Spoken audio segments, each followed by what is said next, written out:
Today we're doing what I'm calling a major spring cleanup. So, got this call last week that a tree fell down in the backyard. Let's go take a look.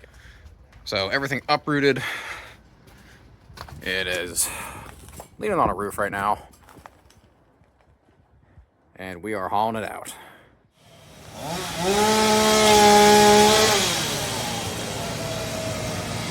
So Trevor's up top, he's cutting limbs down. We got the skid steer down here.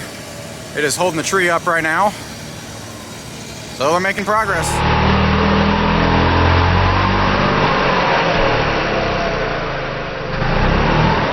Here on day 2.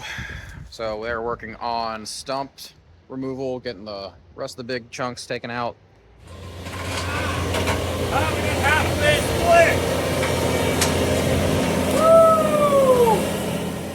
Well, we got it out of here. Backyard's torn up from the skid steer. It rained the other night, and then we had to truck through some mud. So we're gonna let this dry out, then we'll come back and smooth it.